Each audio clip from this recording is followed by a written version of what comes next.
Over to Robin Gerberin. Thank you, Paul, and good morning, everybody. I'm Robin Gerberin, Managing Director for Skills at JISC. A very warm welcome to this third webinar in a series of engagements on shaping the digital future of FE and skills in partnership with the Association of Colleges. The webinar is being recorded, so please do use the chat facility to share your thoughts and posts, which we shall endeavour to answer over the course of the programme. I'm delighted that we're expecting over 200 registrants today, building on our first two webinars on learner and staff experience. Digital pedagogy is not using digital technologies for teaching and learning, but approaching digital tools from a critical pedagogical perspective. So it is as much about using digital tools thoughtfully as it is about deciding when not to use them, and about paying attention to the impact of digital tools on learning. To Fife, Florida State University, if the tool you have is a hammer, it is tempting to treat problems as nails. Meaning that a simple incorporation of a tool, for example, PowerPoint in a lecture, thinking about how the pedagogical approach to the lecture should change as a result, is essentially the same as a lecture where PowerPoint is not used at all. Our program of research is to provide the sector and wider stakeholder agencies with the insight on learning from this recent mass disruption and the seismic transition to remote learning and working. You can find the full program details and further information on the JISC website. We anticipate our collective learning will provide a roadmap for recovery and renewal through shaping this digital future. So I'd like to start off with a quick poll. Paul, if you could bring the poll up, please. What, if anything, concerns you most about teaching as you're moving towards the next term? You can click as many as you want on that poll, so over to you. All delegates, set of questions there. Do click on as many as you feel concerns you about returning to the start of the next term. And then what I'd also like to encourage you to do is, in the chat facility, could you please share what you or your colleague is doing or plans to do to address some of the concerns that you have highlighted in the poll.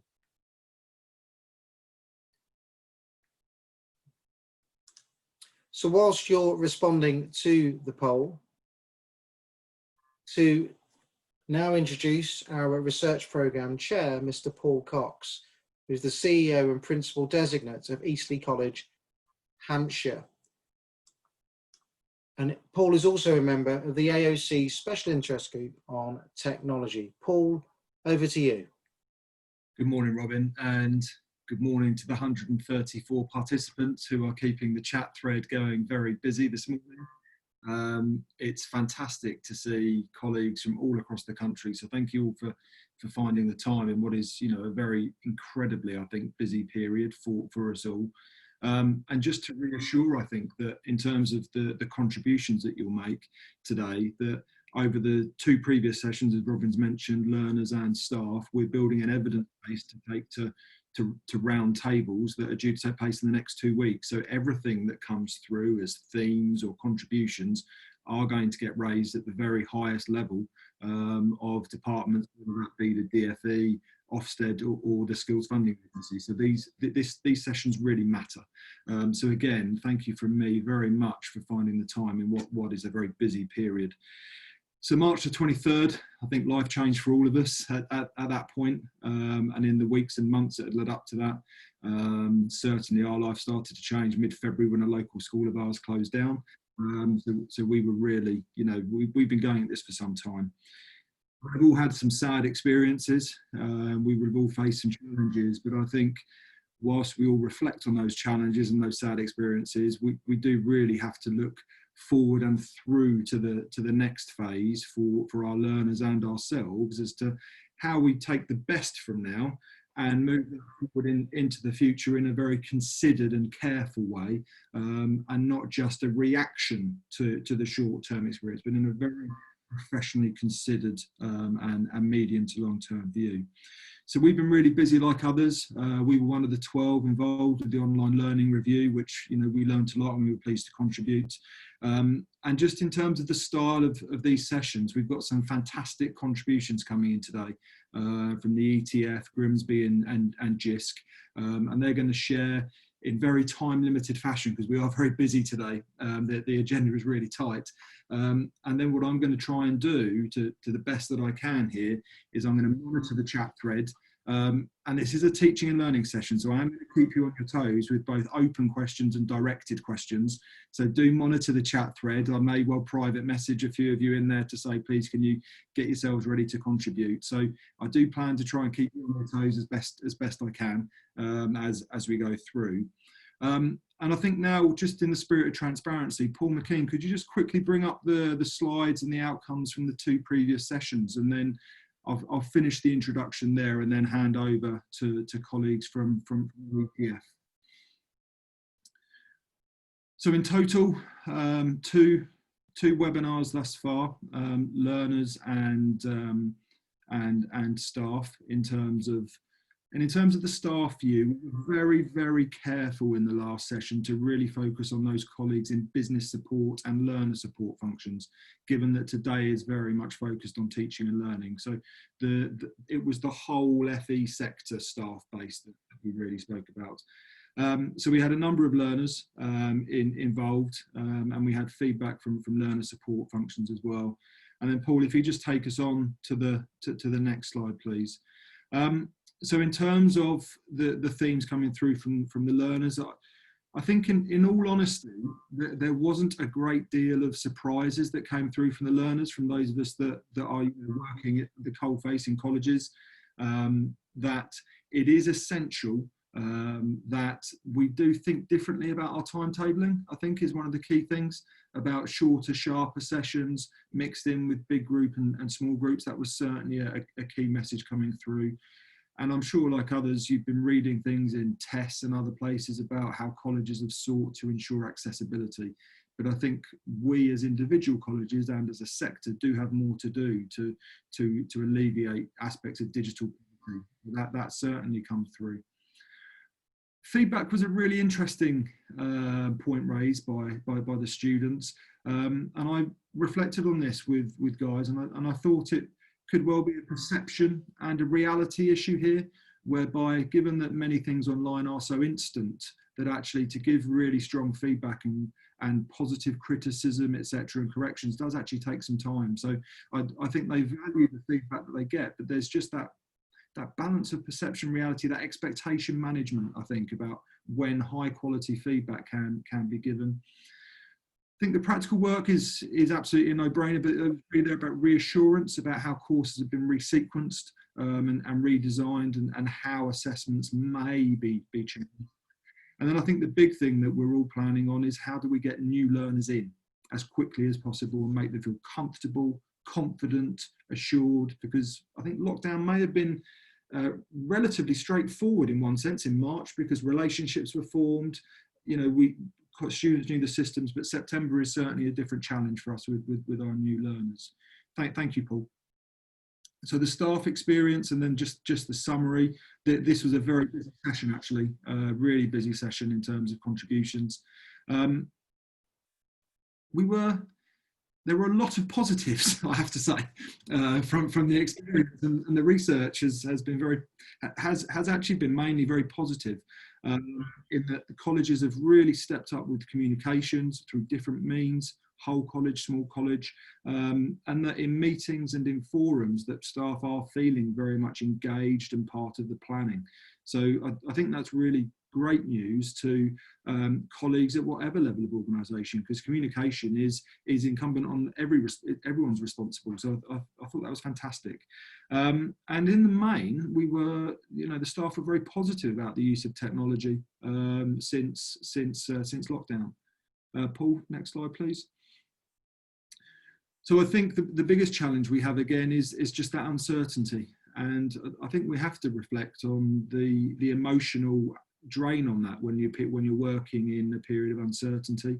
That came through as really the biggest challenge, and in a period where there isn't much clarity. I think we just have to reflect on that in how we communicate, the frequency of our communications, and keep that other strength going. In terms of new learners, again, that thread came through from the students. And in terms of workload, the vast majority of contributions actually was that workload had increased. And I think in this short-term period, we may have added things, whereas now moving forwards, we may have to think about what is stopped now as well as what has begun. So I think that came through. And then just some wider concerns in terms of relationships with learners. So that's the September-March matter, I think, that we might dig into today. I think that's a really important thread for the enrolment, the induction, the probation phase, or whatever the language is you use in your colleges. Accessibility and finding that out quite early. Some learners might be a bit embarrassed to say, you know, I don't have somewhere to work, I don't have a kit at home. So it's how we can, again, that accessibility issue. And then the new normal becoming old normal. I think something that the colleagues were saying there was, it would be a shame if we just went back to how life had been without trying to take the best bits. So I think that segues quite nicely into today. And then one of the key questions I've been really keen to push with Robin and Paul in how we've built these sessions is about staff pride, in terms of, you know, acknowledging where successes and you know, major achievements have been seen. And I think this slide is a testament to the sector, actually. And I do genuinely think that we often undersell how good the whole sector is. And I certainly, as chair and to the round tables, I will be pushing this very hard in terms of how well colleagues have done, how well they've adapted, but accepting that adapting is different to maintaining in the medium to long term. So I will be pushing that, but I've been really chuffed for the sector, actually, to see how good things have come through. It's been fantastic. And then Paul, I think that's largely the end of the presentation. So that's the intro. I'm going to hand over now to Paul McKean, and Paul and I are going to take through some poll questions with ETF. So I'm delighted to introduce now David Russell and Lindsay Taylor from the ETF, and Paul McKean's going to be managing some polls during this session as well. So welcome, David and Lindsay. Welcome to today.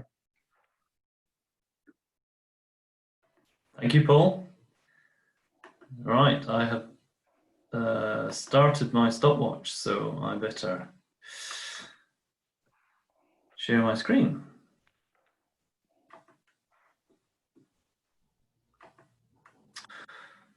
Okay, can I just have confirmation that you can see my screen? We can see it, David, thanks. Super, thanks very much. Right, so I'm going to talk about digital pedagogy, and I am going to focus on the pedagogy word rather than the digital word. That's what the ETF is all about, and we just heard about a very wide range of issues. I'm going to zoom right in on the craft, the science, the art of teaching and learning in the current environment that we find ourselves in. So the next 15 minutes, I'm going to talk about principles of teaching and learning. We're going to do some poll questions, as Paul said, and then maybe a few minutes for discussion at the end of that. I'm going to be asking you about which principles of effective teaching and learning you have found easiest and hardest to apply in the lockdown. And we can't have that discussion unless we have some sort of agreement about the principles of effective teaching and learning. So let's just talk about that for a minute or two first. There are, of course, many different accounts of the principles of effective teaching and learning. I would say there is no one answer to this question, no one right answer, but I'd also say that some answers are a lot righter than others. If there was one answer, the job would be easy, of course, so I'm not going to worry too much about it. But for the purposes of today's discussion, we do need a definition. It's my job to set that out. So to make progress today, I'm going to use one in particular. It's the Great Teaching Toolkit, which has been published quite recently. by an organisation called Evidence-Based Education, led by and Professor Stuart Keim, and backed by Cambridge Assessment at International Education. Other brands are available. Right? I'm not presenting this as the last word in effective teaching and learning principles. There are other very, very good taxonomies out there, but I just need to use one for the purpose of this session. But if you prefer a different one, that's okay by me, but in the ETS view, whatever you use needs to be evidence-based.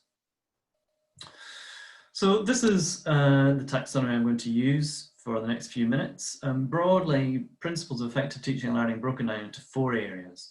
Understanding the content, that means you as the teacher, your understanding of the content you're teaching. Secondly, creating a supportive environment for learners. Thirdly, maximizing the opportunity to learn within that environment.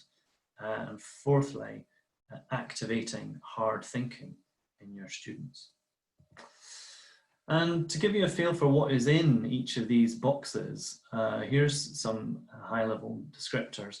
So understanding the content is all about you as a teacher, having deep knowledge of your subject, curriculum sequencing, knowledge of curriculum tasks, assessments and activities, having the skill and knowledge to give varied explanations, and also knowing about common student misconceptions. The second one, all about creating a supportive environment. This is about interactions and relationships with students based on mutual respect. It's also about being sensitive to individual needs, for example. Secondly, it's about promoting a positive climate of peer-to-peer relationships. Thirdly, it's about learner motivation on autonomy, for example. And fourthly, creating a climate of high expectations where learners feel it's okay to have a go. And I would stick my neck out and say that creating a supportive environment is the thing that the FE sector does especially well. I would say that in FE we are specialists in creating a supportive environment for learners. The third area is all about maximizing opportunity to learn. So maximizing the time and resources efficiently, giving clear instructions, using routines, but also making sure that consequences for behavior are explicit, and especially in the FE sector, about reinforcing positive student behaviors. And fourthly, and this is the area that has the most kind of crunchy content in it, really, about activating hard thinking in the students. And if you just, the way into this slide is first of all, just to glance across the 6 and look at the first word in each block. So this is about structuring, explaining, questioning, interacting, embedding, and activating. And if these words sound kind of familiar and you're thinking, oh, yeah, this looks a bit like Rosenshine's Principles of Instruction, then I would agree with you. I think it does draw on that quite heavily.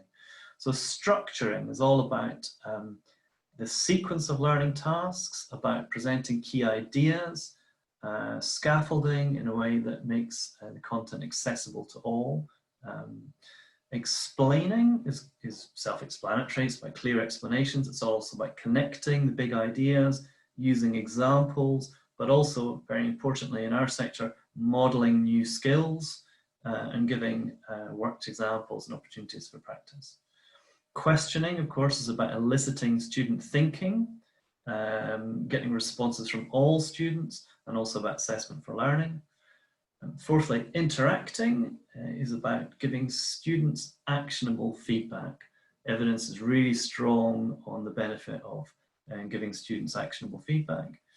Fifthly, embedding is about practice and review to prevent forgetting. And lastly, activating is really about helping learners move into self-regulation, regulating their own learning and more independent learning. So I think that's a fantastic taxonomy, and if you can read it yourselves at greatteaching.com. And having presented it, I want to move into some poll questions now. And when we do, I'm just going to keep in the background this summary slide of that taxonomy that hopefully people can refer to as we go through the poll questions.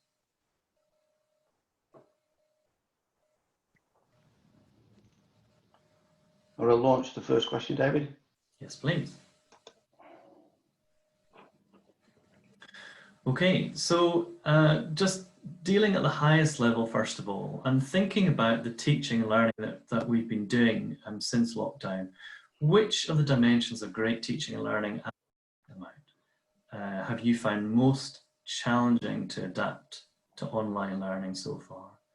And remember, when I talk about maximizing opportunity to learn in this context, I'm not talking about access to kit and the digital divide issues that came out very strongly in the first poll as being of concern. I'm talking about assuming you've got everybody connected and in an environment that you would wish. How do these things then play out?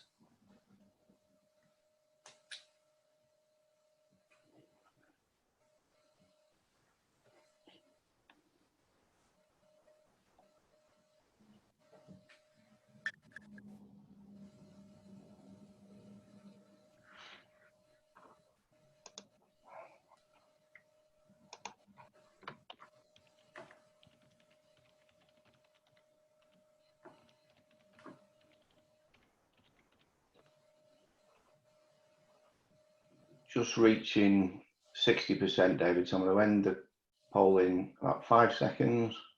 Okay. If you want to contribute, if you do so now.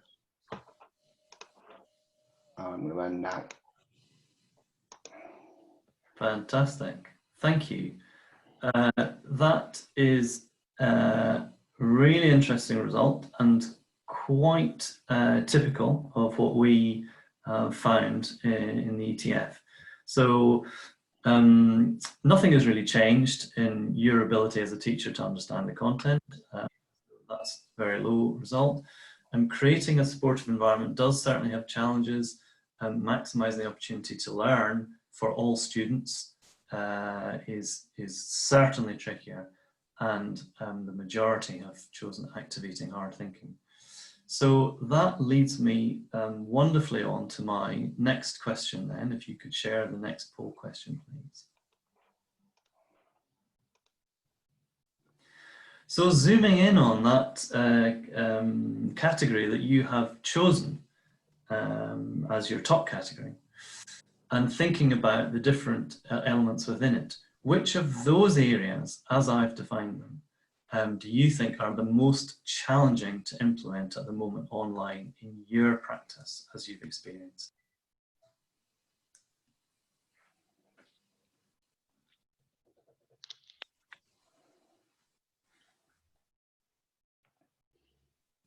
Taking a little bit longer for people to digest the information, David, I think.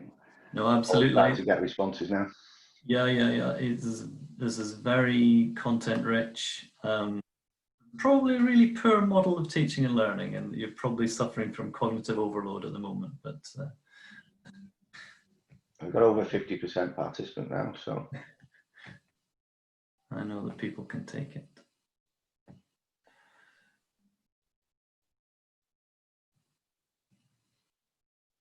okay, give me another 5 seconds. We've actually exceeded the number that had responded previously. And I'm going to end the poll now. Yeah, thank you. That is another fascinating result. Interacting, perhaps we might have predicted would come high. It often does, but really interesting to see activating there and the learner and self-regulation and independent learning coming up, but a good spread as well. Okay, so those are the things we are finding most challenging at the moment. But I'd like to move quickly on to the third question, please, which is the flip side of that, which is EdTech and online learning releases new possibilities as well in these areas. And so far, what's your view about which of these has the most new potential to really unlock exciting new things in your practice?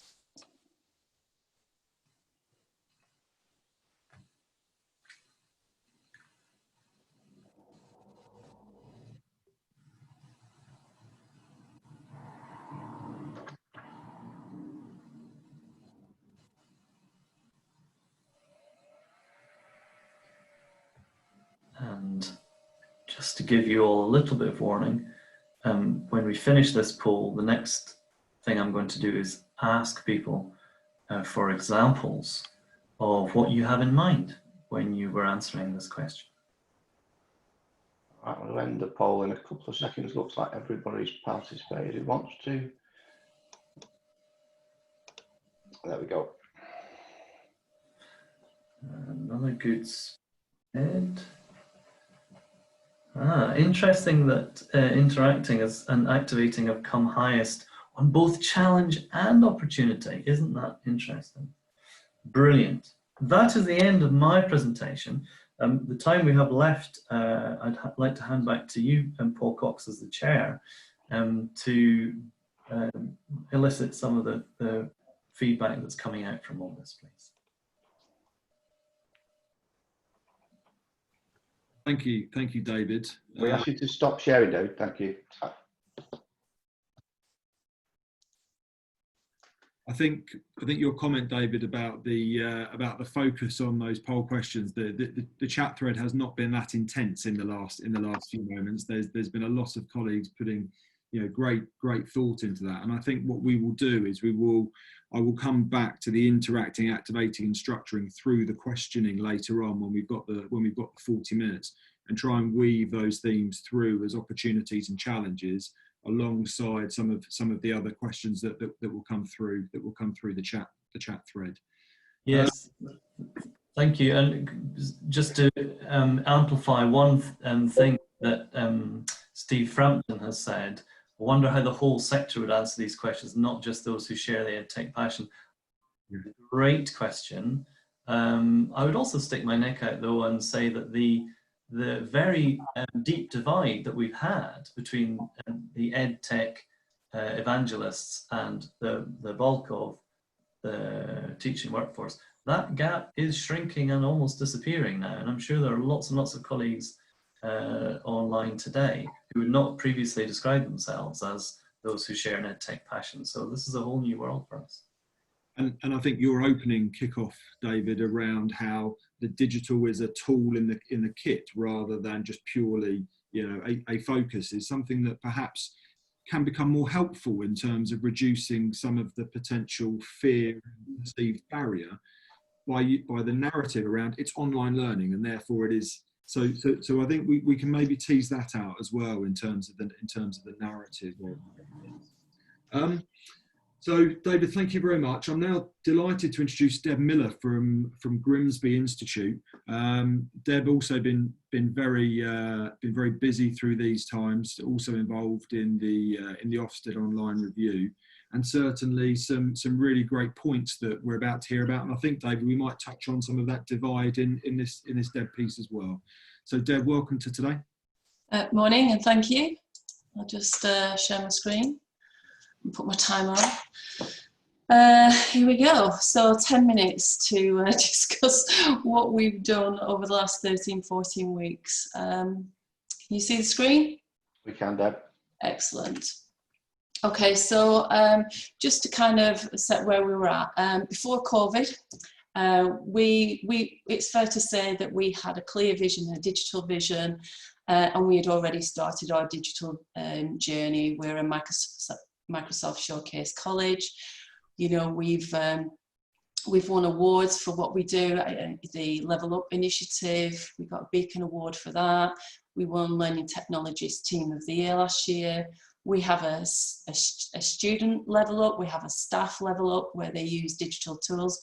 So that's kind of where we're at. And we've got quite a lot of Microsoft innovative educators and experts.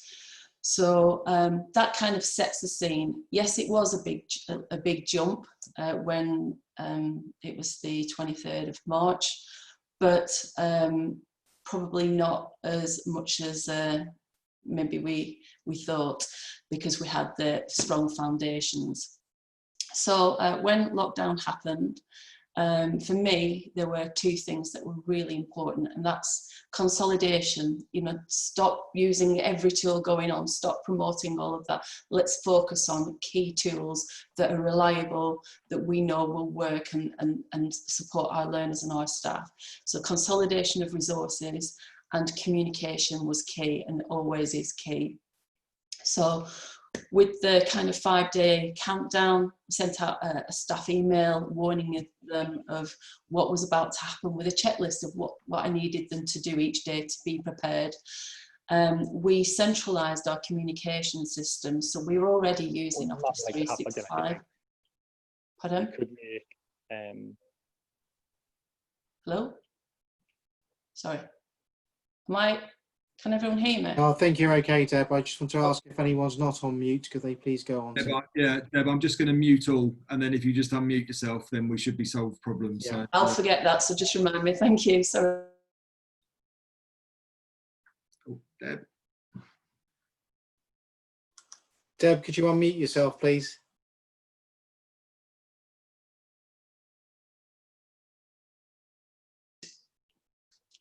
Okay. Thank you.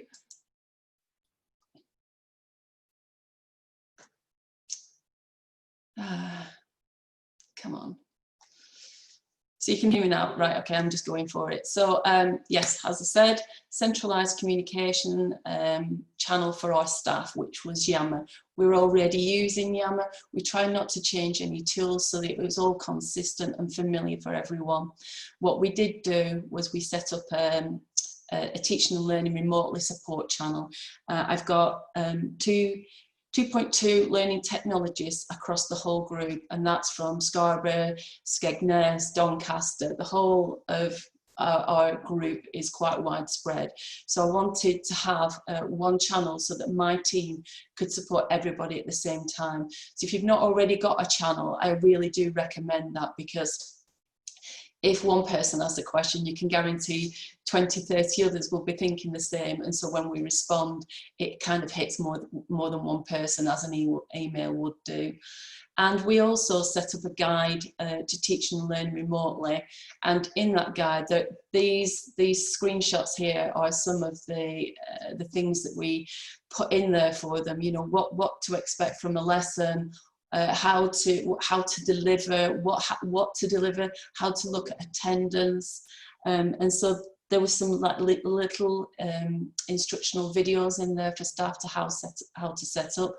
The same for the students. So there were 2 courses, 1 staff, 1 student. Again, still thinking of sending some different kind of courses out for our learners and our staff at the moment, how to enhance what they're doing now. And for our students, the centralised communication system for them was the teaching and learning platform, which is Canvas. And on there we can use announcements, instant messaging, forums, conferencing.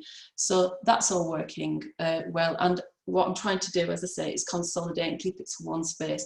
I'm not saying there aren't emails going on or other channels, but that's what we're trying to aim for at the moment. Safeguarding and well-being was really key to us. In the first 2 weeks, it was people first, so make sure they've got everything. And then we looked at online guidance for dress to work, dress to learn, not be coming in your shorts on your bed and things like that, blur your background, etc. The online etiquette. And we did a learner voice feedback form, and that was around about Easterish. And what we found was quite a lot of our learners did not have devices. And if they did have devices, they were fighting with the siblings and the parents to use it. So since then, we've been delivering hundreds of devices and dongles out for our learners to make sure that they can still access learning. For our lower level learners, we're posting out packs for them, because at the moment it's too much for them, it's too much of a change, but we are addressing that for the future. Example timetables. So my advice was You're never going to teach what you teach in the classroom online, especially if you're not familiar with it. And so what some areas did was to reduce what they delivered. And here you can see there's a timetable there where they called everyone in at sort of like 10:30 on a Monday morning, did a sort of like, hi, are you okay? Wellbeing check. This is what we're going to do this week. These are your lessons. This is what your timetable looks like. Then we have the English and the maths in the afternoon, the computing part 1, and then the computing part 2, maths and English again, and then a live catch up on the Friday to check everyone's okay. There's other people that have just gone on with the timetable as set. There's hybrids of all sorts going on. And this was a great example, and what we did, we asked this teacher to create a Tuesday teacher. So each week on the Yammer, we send out guidance of, you know, good practice, so that inspires other teachers. In the first week, we had great attendance. As I say there, heard miracles of teaching is better than physical classes. Last week, the attendance stats were 89.1%. And we've seen some incredible stuff, really sort of redefining what education looks like. We've, you know, our animal care are looking at, you know, they're in pet shops in Grimsby. The next thing they're in the Arctic doing a tour with a polar expert. They've also asked questions to outer space, to the NASA space station. So there's some incredible things going on. It's not all like that. There's a mix, because there are some staff who are struggling, and that we deal with on a daily basis on the Yammer channel. You know, what can we do? How can we help you? As you can see, and as Paul referred to, we've had some important visitors come see what we've been doing. So Ofsted popped in, and also Gillian Keegan, the skills minister. That was, those 2 moments were very, very proud moments for me as a digital leader, to know that our staff were, you know, wanting to be part of this and show they were. And really, we didn't really have to change much, just the timing slightly so that we could fit it all in for them, but we didn't really change what they did in the classroom. So post-Easter, since then, this is kind of a big thing. We knew we needed to, it wasn't just about the people, it wasn't just about lasting till Easter, it was, oh my God, this is going to last a little bit longer. So I've been doing these digital development discussions, and where I ask 10 questions, 10 simple questions, some based on the feedback from students, so that we can rectify them not being able to see the timetable or having a difficulty to try and sort of like source where it's at, and others to ask the teachers to consider what they're doing. And you know, they're very good teachers in the physical classroom, but maybe not familiar with the digital resources and online delivery. So these questions are there to prompt them to think, oh, I hadn't considered that, or there's a different way of doing that. So it's kind of helping them know what they didn't know. So things like, you know, this is based on the feedback. Is your timetable published? You know, is it easy to find? And then what I do, I ask them to evidence it. And when I'm happy with it, or if, you know, if I think there could be some kind of, we try and make it idiot proof. And I say to them, I'm just turning into your worst nightmare student. Where's my timetable? And, you know, we have a bit of a laugh about it. And they, you know, I'll say, well, how do I know how to click there? And they're like, oh yeah, it's only because I recognise this is my VLE that I know where it is. So some interesting things are happening there. So when I'm content, I will, I'll put a, you know, a green in there. Yep, great. And if it's really good, I ask them to create a Tuesday teacher, and I share it with everyone else. If it's yellow, that means, oh, we could just refine it a little bit further. And red is no evidence, and maybe that's where my team and the quality managers need to intervene to support that individual. And there's the biggest one for me is the asynchronous and synchronous activities, and those are the conversations that last the longest in those sessions. So that's the end of my session. I think I've managed to fit as much as I can in 10 minutes. If you're interested in being supported by us, we're now one of the EdTech demonstrators. There's quite a lot of us, but if you're interested in what we do, scan that and you can pop your name in there. And that's me done. Deb, thank you very much. And just to say that I've added the EdTech demonstrator link into the chat thread during your talk. So, some fantastic aspects, and I think through the chat thread as well, there's been a couple of colleagues who've raised about confidence and things that they've grown. So I think we'll go into that later on. Yeah. For certain. Sarah Knight from JISC, are you able just to quickly share the learner view of how they're now using technology? So welcome, Sarah. Thank you, Paul, and thank you, Deb. That was a brilliant presentation, and I think the themes that you've picked up on in terms of engaging students, looking at the ways in which staff are reflecting on their practice is such important themes for us to draw on. So I'm just sharing my screen. I'm hoping that you can see that. I'd like to just give a very, very short glimpse of some of the findings coming through from our student experience insight surveys, which I know some of you have participated in this year. It's really important for us not to forget how students are experiencing the current crisis, as well as prior to that stage, and what they are finding useful and valuable in supporting their learning. So our surveys are very helpful in providing experiences and expectations of students around their digital learning environment. And of course, for FE, these are there for you to utilise. There is no cost for you to use and run these in your own organisation. So this year we've had just over 19,000 student responses, which has been our largest response ever. Still from only 36 colleges though. So, you know, we really would like to get that evidence base wider.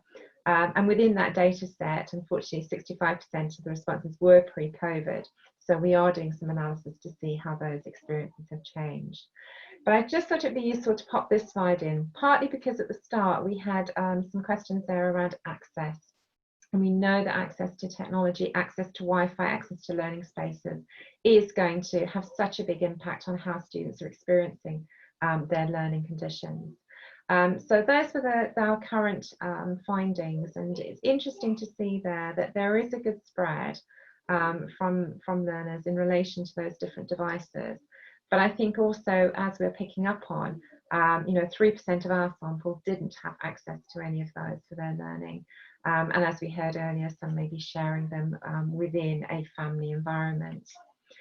I'd like to share just then a few slides that are coming through from our themes in the survey, particularly around how students are using technology on their courses. And this one's interesting in particular because it does give a snapshot, bearing in mind this will be pre and post-COVID, so there is a mix of data here that we haven't yet had a chance to sort of analyse out. But just to see how students are using their current learning environment. And you'll see there that some of the more sort of transactional elements in terms of checking on deadlines, submitting coursework come up quite highly. But as we move down, we're seeing that where we are expecting sort of more interaction and more discussion and more probably some of that activating of some of that harder learning is sort of tailing off. So I think again, it's showing us that there are greater opportunities to use technology in more interactive ways to encourage that greater depth of learning. This is an interesting one because it asks the learner what they would like to see more of and what they will think will help them learn. And here, you know, what's coming through very strongly there are practice questions online, interactive polls, and again, sort of, you know, the importance as well of course-related videos.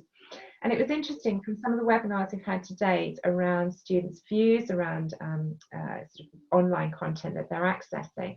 They're appreciative of online videos, but what they really would like to see is that their tutors and their staff creating those videos, talking that sort of content through. And that's an interesting one, and I think sort of coming in terms of that contact, that seeing their tutor, seeing their lecturer, and having that contact, albeit asynchronously.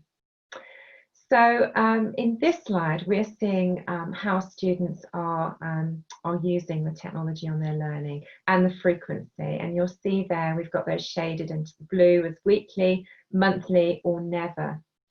And again, sort of worrying, you know, that there are still some students who are not, you know, if we're thinking of working online with other learners and that importance around collaboration, particularly if we're preparing our students for progression, if we're preparing them for the workplace, the opportunity to collaborate online. You know, there's still quite a third of students who are not having opportunities for that. And particularly if we are thinking of the current situation of working online, we need to be developing those skills further. And of course, a big opportunity, I think, what's coming through from a lot of our webinars that we're hearing is how do we replicate those practical skills? And of course, we know there's great opportunities there for simulations. I know, Deb, the work you do at Grimsby around the use of your virtual augmented reality work is an area that others can look at benefiting from. In terms of students thinking around how their staff or how they make use of digital tools and platforms and how staff are making use of those, we're very much seeing there's some positives coming through there very, very strongly in terms of how staff are supporting students with their learning and the access to those digital resources. So that was a very, very brief run through. We are going to be sharing the full set of findings in an FE at a glance publication in September. But just a reminder as well that if you are wanting to have that data and access to what your students are saying and your staff, please do get in touch with us, because you can run these surveys locally and we can start to build that really valuable sort of evidence core base across sort of the FE sector. So I'll stop there and I'll hand back to Paul. Sarah, thank you very much. Really some very useful insights there from the learners, and I think threading back to our first webinar as well, one of the key things that was on that first slide was about feedback. How do we get feedback to our learners on a device that they're accessing, a device they're able to access? And that very much feeds back, links into the interacting piece from the poll that we had with David early on. So I'm going to try and do my best to get feedback and methods of that into this next 40 or so minutes. Right, we're moving into the Q&A section. We have 162 participants online, okay? And I'm going to be setting out a series of questions. And I'm going to be asking for contributions in the chat thread, and if you would please be nimble to if I call you in with your username, and if you are called in, would you mind just saying your real name, because some usernames don't actually represent the real name, so that would be great to get to meet people, and also which college you're at and what role you have there. So we're going to try and keep this quite snappy, sharp.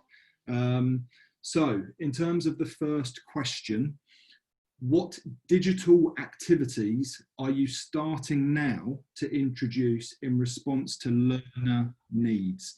So that is, what digital activities are you starting to introduce, whether that's for learners that are still with you or you're planning them now for next year in response to learners' needs?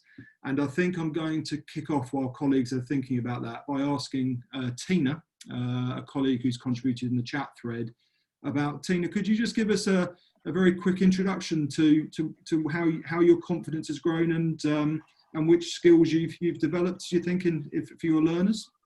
Hi everybody, I'm Tina Rollington from Wilberforce College in Hull. Prior to the lockdown, I was the right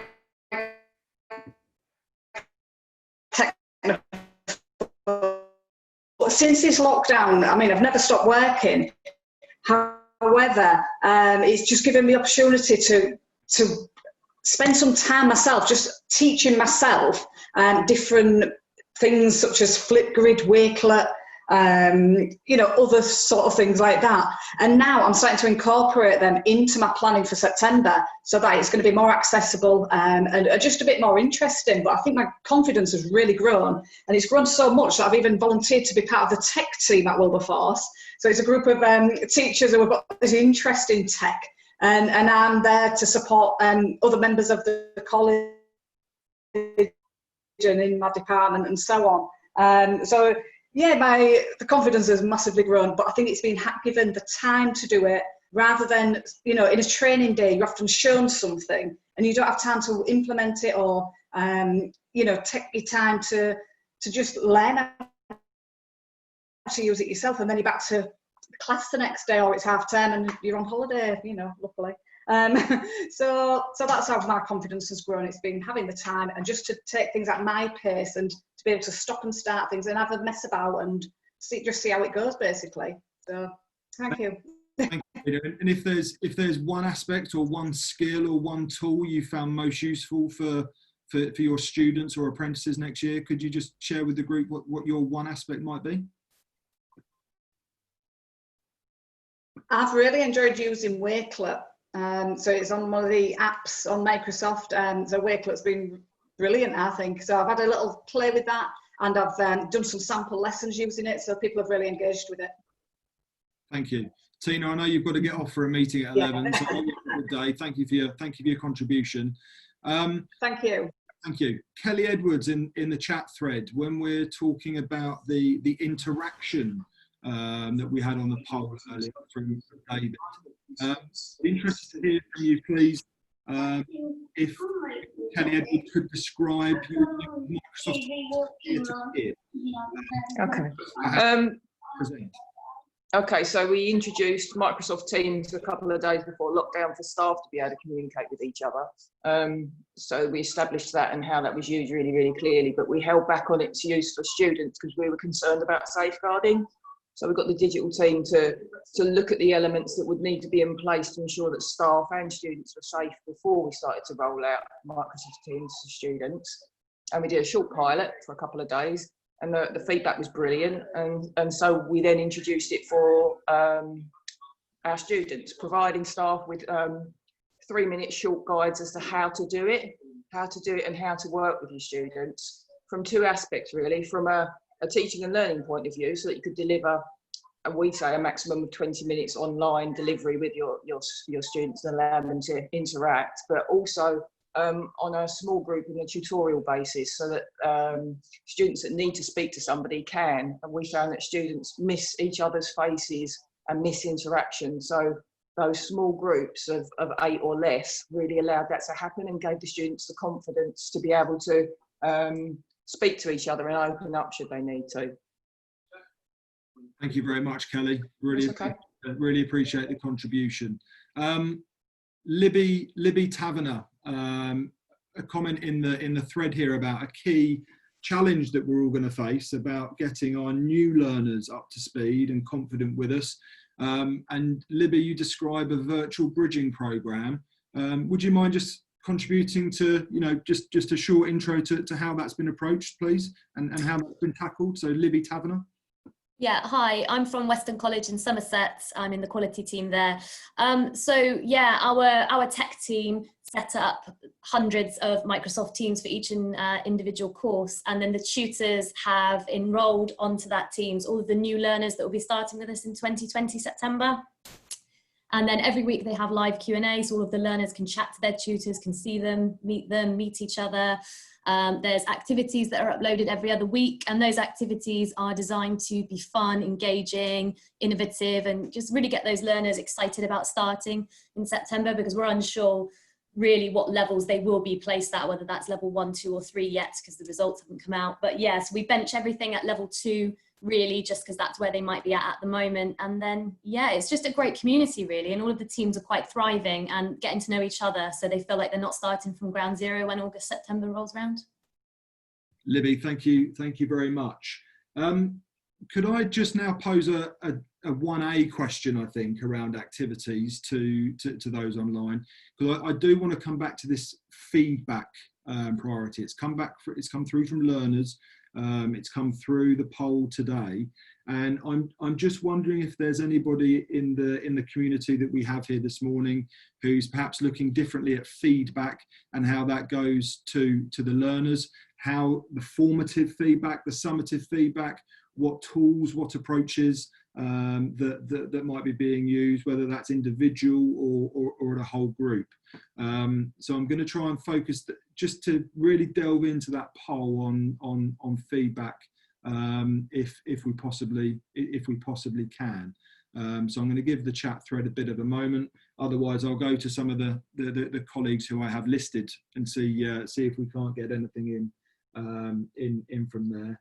And Deb, while I'm waiting for the chat thread to fill up, feedback being a challenge. Deb Miller, any thoughts about how you might either continue what you're doing really well or what you might be doing a bit differently next year? When I'm kind of in the DDDs, I'm creating a little course of what a scenario, what a typical class could look like, say a short class and a long class.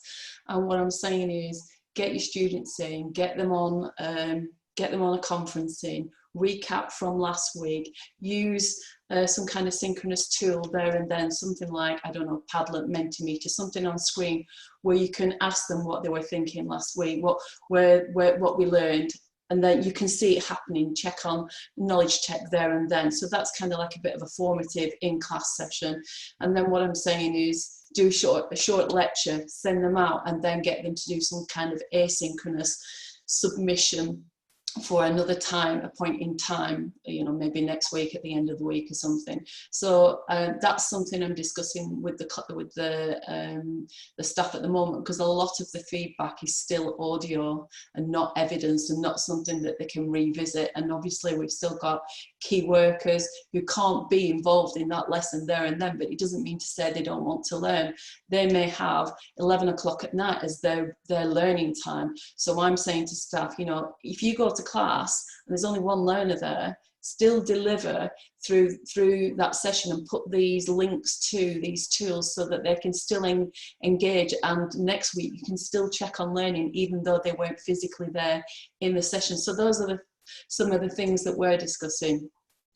Do you think, yeah, no, it does. Do you think there's an aspect to almost reframe the perception of feedback from the learner's perspective, in the sense of not just in anticipating written feedback on a piece of work that says, there's the grade, that's what you need to do to improve, and actually, do you think there's a piece of almost sell in terms of, please realise you are receiving feedback at the moment? Yeah.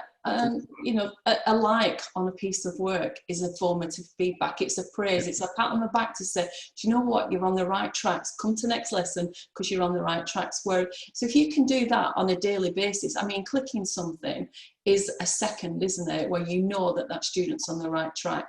And I used to have a thing where I'd like the work, and if I really liked it and wanted the rest of the group to see it, I would like and retweet or whatever it is, whatever platform I was in.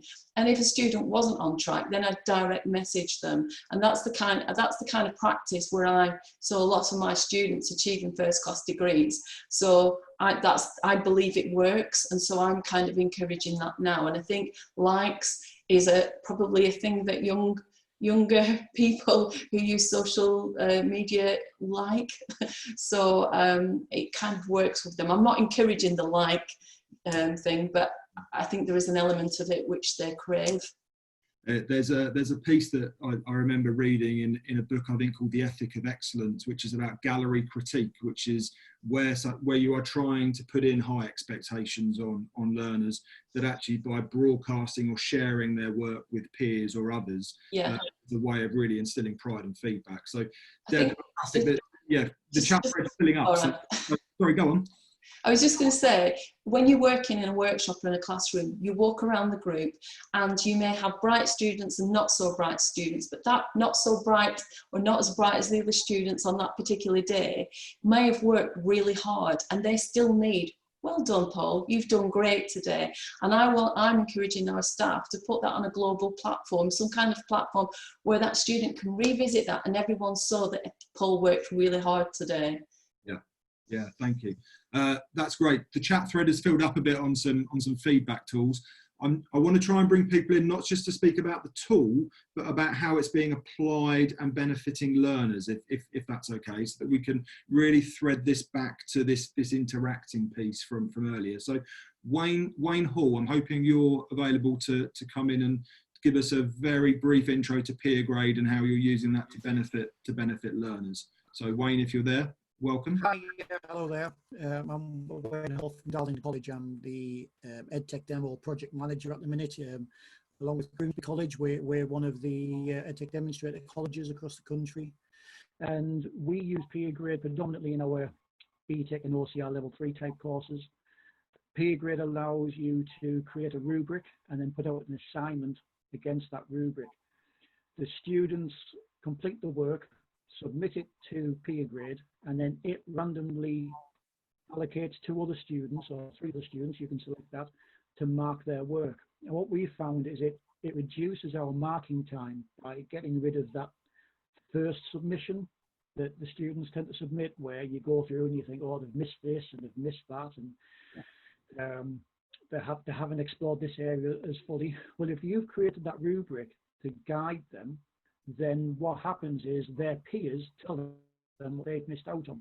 So that first submission that the students do make to us tends to be 95, 98% right first time. So it's reduced that backwards and forwards that you tend to find when students submit work. Wayne, thank you very much. I'm just going to bring one more colleague in if I can on the feedback point. And there was a comment that I saw earlier, Sylvia Davies, interested in that formative tool feedback, if that's at all possible. So Sylvia Davies, if you're there, your Quizlet, Menti, etc. Again, from the learner perspective, be really interested about how they're getting that feedback about what they need to do to improve, what they've done well, and how they grow in confidence. Hi, I'm a teaching learning manager in Grŵp Llanfylliomenau, which is North Wales. And we've been doing online training for staff and trying to emphasise obviously the importance of interaction, regular interaction with learners, but actually how those tools can be used to actually just check on learning continuously, so that it's not necessarily something that is outside the session, but that engagement tool. So whether it's Jamboard and writing on a whiteboard to interact, you're still getting some feedback or able to give feedback on their contributions. If it's a Quizlet, quizzes, that they're able to do that after the session to revisit, recap, you know, that spacing element of actually repeating the learning and getting it into the long-term memory. And it's just those little tools can be so important. However, I think the other message we are trying to say to staff is don't go overboard. We're really thinking about September now and the importance of actually limiting what we're using with learners and perhaps having consistency across the team so that they familiarise with the tools we're asking them to use. It's going to be a massive learning curve. They, like us, have not been used to online delivery. And I think we need to really consider how we present even the Google tools, if that's the platform we're using, just to get them familiar. And I put another comment on there, you know, those little feedbacks, even in a comment on a Google Doc, is still feedback. And I think that can be so personal and so unique to individuals if you're doing it within their contribution of a formative task and you're actually able to monitor them online live, starting their task and knowing who the vulnerable groups are. So there's so many out there, but I do think there needs to be that message of keep it simple, keep it limited, otherwise we're going to overface them. And I'm seeing staff in the same light going, oh my gosh, there's so many things that I need to actually get familiar with. No, find the best tools from your peers, try and limit it and get you and them comfortable with it. Otherwise, we're going to really be struggling well-being wise, I think. Yeah, no, I agree. Thank you for the contribution. Fantastic. I am going to now bring in, if I possibly can, Richard Benyon from Ofsted, who I think is on the call. Any views from Inspectorate about what you've seen, perhaps through the learning review or others, around digital tools and feedback? So Richard, if you're there.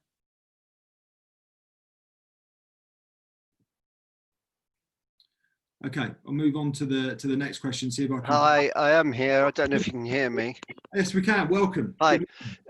We tend to stand a little away from suggesting particular tools. Agreed. Yeah. We need to do that. We're a government body. We can't be seen to advocate a particular software or a particular tech item. But what I would say, and I think what cropped up in the online learning survey, is that the simplest is the best. Yeah. Things that have got too many bells and too many whistles distract. they frighten, and just picking up on Sylvia's point, you know, they frighten not only students but staff too, and they seem to present people with a huge mountain to climb. I think start simple, start basic, start, you know, with the equivalent of pen and paper, and work from there. When you've got confidence growing across a time period, start introducing more. But, you know, there's a curriculum, in a sense, in learning the online technology as well as in learning the subject matter, and we can't deluge people with those two curricula at once. It's just too much. And I think, Richard, the keeping it simple, or KISS, is getting quite a bit of, you know, consolidation on the chat thread. So thank you very much for reinforcing that and reassuring colleagues as well in terms of, you know, that the simple can be very, very effective. Yeah. And also, you know, in inspection terms, please don't worry about what you're using in terms of what we'll say about it. All we're concerned about is the quality of teaching and learning. We don't care if you're doing it with, you know, two cocoa tins and a string. If it works, it works. It's all about the teaching and learning and the understanding. Thank you very much. In terms of the next question, I'm going to start in terms of question 2. I'd like colleagues to reflect on what they think absolutely can't continue now from the period of March 23rd to when our learners are finishing this year, into what I think we all have to accept is this period of uncertainty, and may well run for many months, if not longer. So I want to frame this question around what do we need to stop or continue. And I think while the chat thread fills up, I'll just share similar, I think, to Deb, where we took at Eastleigh. And I'm going to give a bit of a shout out to Harlow College, who presented their Core and More model a few years ago at a conference that I was at.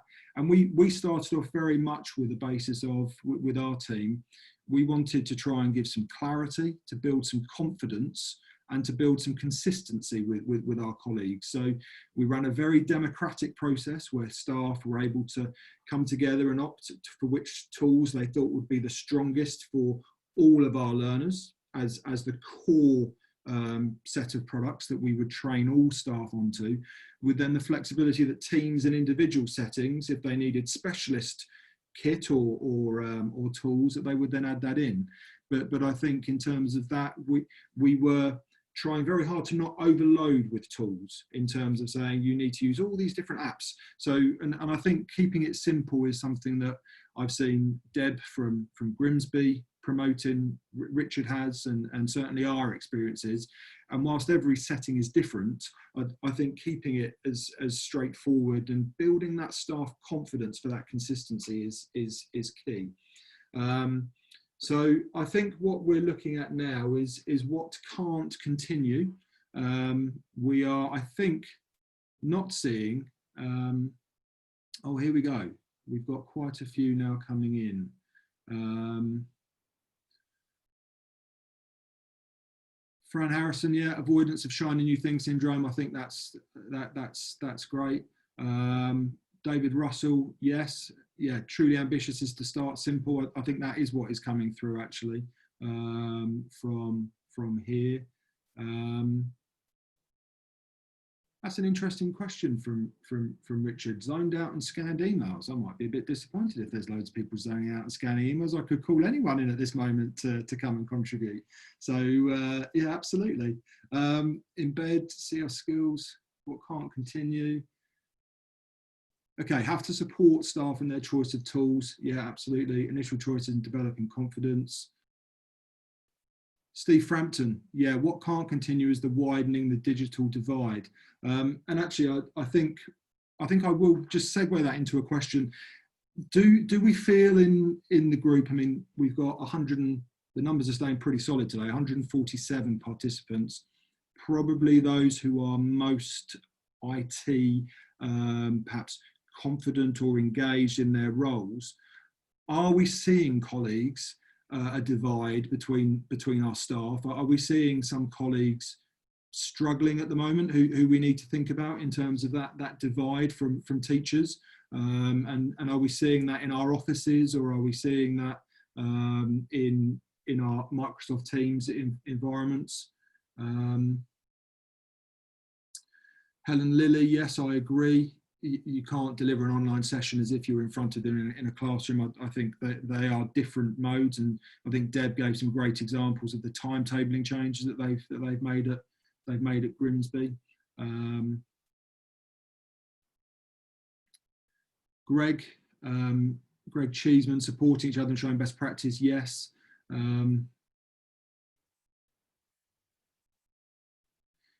So I think perhaps the thread is it sort of demonstrating that where we have colleagues who are perhaps very used to more of a lecture style delivery may well be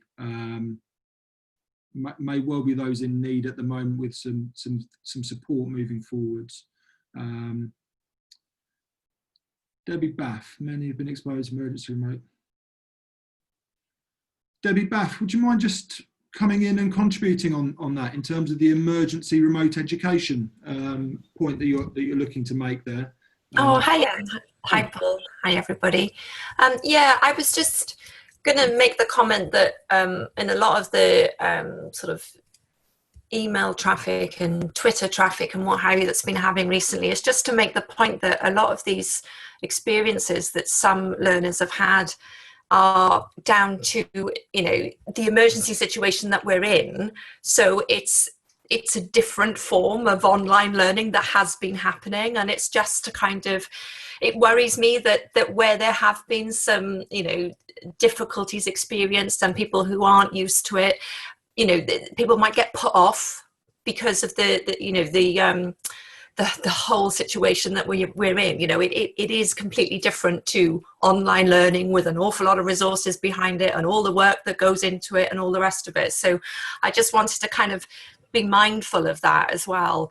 And I think that, you know, that kind of fits with a lot of the other things that I was talking about earlier in relation to kind of the emotional well-being side of it, the socio-emotional skills that people, you know, are going to kind of need in order to go forward, because it is still uncertain whatever is happening going forward. And I think those kind of things need to be considered as well, really.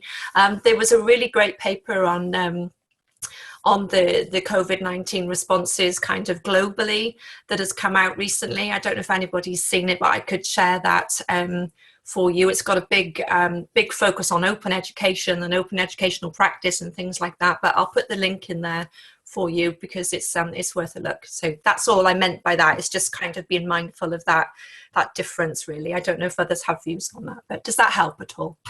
I think it does. I think there is a need to move ourselves out of that emergency headspace to the medium to long term, and I think that is certainly where the two previous webinars had been coming through, and I think has been a thread through this now, because I think, you know, many places some were online overnight from a Friday, some a few more days lead up, some a bit longer is what's come through. Penny, you've written in here about enthusiasm and excitement around digital learning, even amongst the less confident. How do we make sure that's harnessed? What's your views, if you're there, please? We've been doing lots of, like everybody else in Deb and others, doing lots of CPD where we are capturing and sharing good practice. We've been hosting digital marketplaces to harness that enthusiasm going forward. But generally, it's been very heartening. A lot of our staff see this, they want to do right by the learners. So there isn't, although they're not confident, they're not against using the digital tools and stuff to support that. So that has been really, really great to see. And capturing this, we have twice daily check-ins with teams. They're sharing all the new things they've found, and they're helping each other. And that has been great to see across the college. And I'm from Milton Keynes College. Thank you, Penny, for that contribution.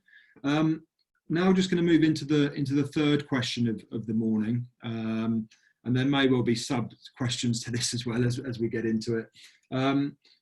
In terms of the best learning, if you all had to pick one thing from a pedagogy perspective, whether that be a teaching tool or approach, something that's enhanced learning, or a way in which assessment has perhaps been adapted through these times.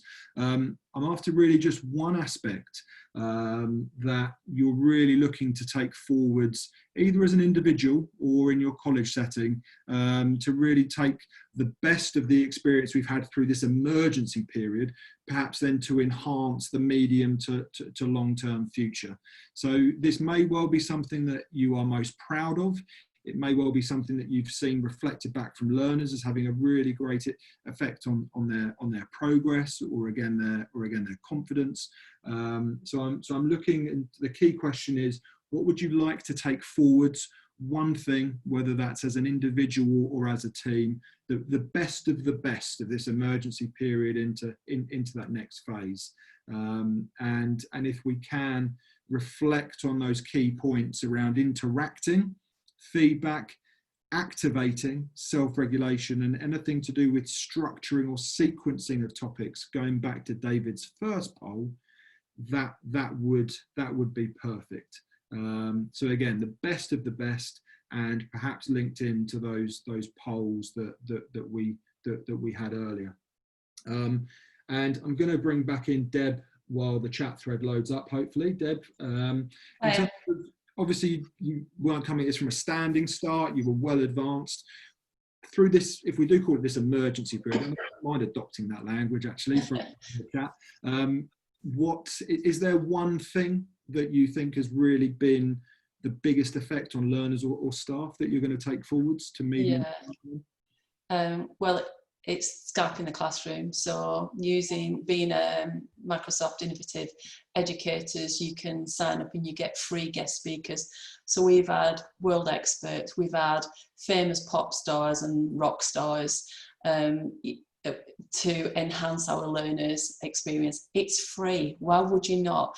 And also, you know, I might be great at my subject, but there's always somebody out there that knows miles more than me, and bringing those people in to enhance that lesson and to make a rich learning environment where it, you know, helps them to have a deeper understanding and be excited. You know, they get fed up with a teacher's voice every day. Bring somebody else in, gives them a different tone and a different perspective.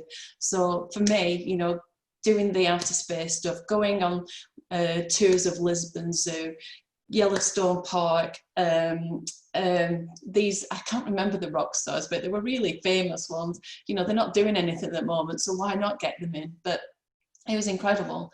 And we've also redefined how we do performing arts as well. So, you know, we've had online presentations and performances. So those are the things I'm really proud of. I am definitely not mentioning all of them. Deborah Gray is on this. I mean, maybe she'll maybe be able to remember some, but it's so exciting, and the learners loved it. Would you mind sharing the link for everyone, and we'll see if we can bombard Microsoft and see you just go to Microsoft Educator Community. Perfect. And it's the Microsoft Education Centre, and you sign up for an MIE, and in that you have to, it just says Skype, when are you available? You can even offer so I offer to go on and do talks to anyone in the world. The first time we saw it happen was way before COVID, and I had one member of staff teaching childcare, and they got somebody from India, somebody from Australia, and somebody from America to do a trilogy, world perspective on childcare. How brilliant is that? Fantastic, fantastic. Sarah Knight, many thanks for the link in the thread. That's fantastic. Something as well, is there, I'm interested to understand if there's been any great content that colleagues, obviously Deb's just given us an example of really rich content from, you know, experts in their field, but if there is any aspects of where colleagues have redefined their content, whether or not that's been college developed or sector developed, or where colleagues might have come together to develop content, and see where that may take us as well. Just going back to the chat thread, and back right up to the start of this.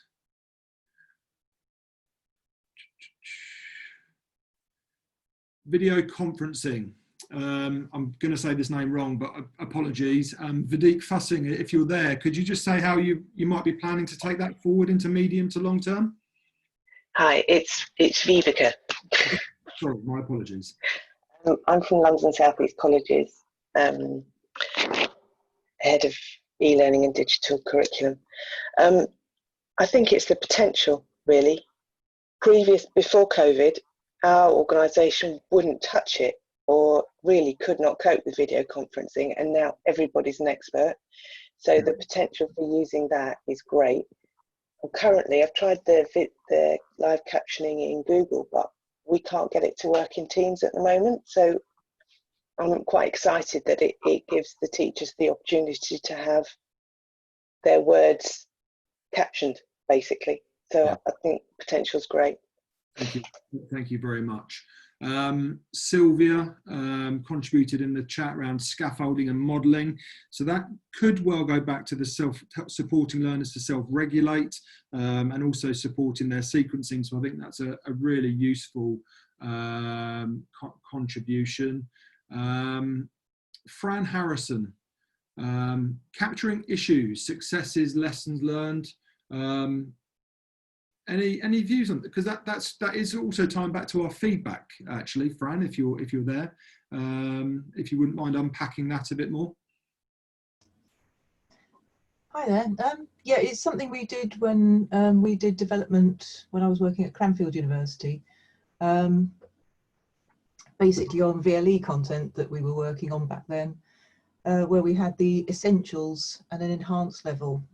So we made sure that the less confident practitioners were meeting all those essentials for their digital content, but equally it could be classroom content, it could be blended hybrid learning, it could be anything, where if you meet these, you can be confident you're delivering a good basic level of delivery. But we also had that enhanced level, so we kept it simple. It wasn't like a sort of a stepwise way, step through it. We had that enhanced where you think, okay, you're confident with all those, want to experiment a bit more. If you want to bring that up to a higher level, you can then implement some of these. You look through them, it's like a sort of a pick and mix of things that you might want to try that will support things that you want to do. Very much from, I want to do this, therefore this digital tool is going to support me, back to the shiny new thing and avoidance thereof.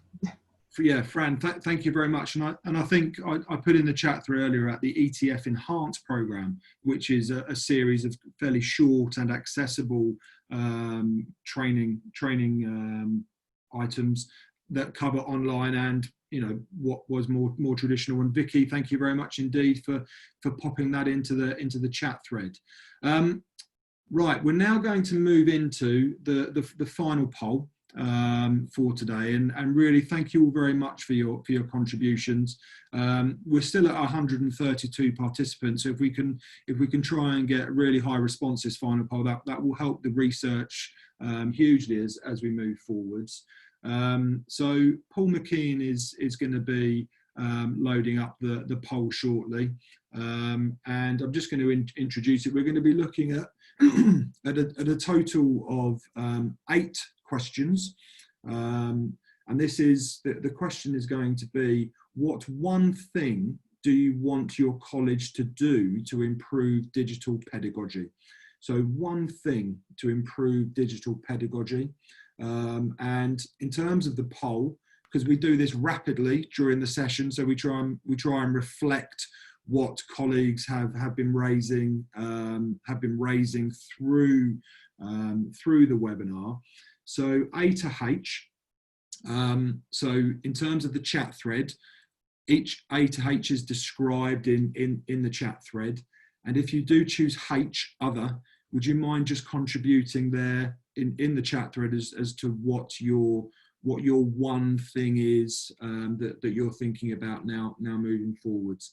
So A to G, have been developed through today, through the feedback that we've had. And again, thank you all very much for that. And H, if you're opting for H, then please do put your description into the chat thread. So this is one thing, please. You can only choose one in terms of what to do to improve digital pedagogy.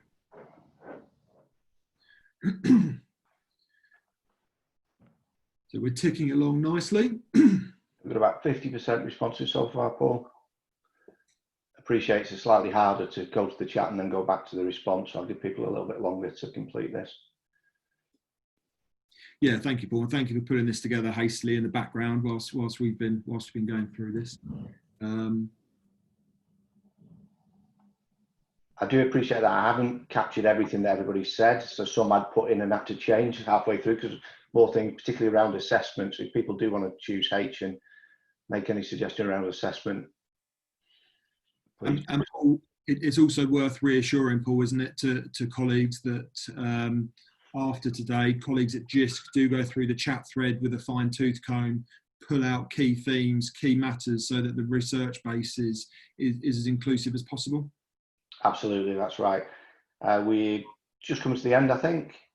So if I close this, Paul, you're going to pull the responses together? No, that's fine. So so E, 25%, so a quarter of colleagues, develop a comprehensive digital pedagogy CPD program for staff at all levels. Yeah, I think again that probably does link into G around keeping it, keeping it simple in there as well.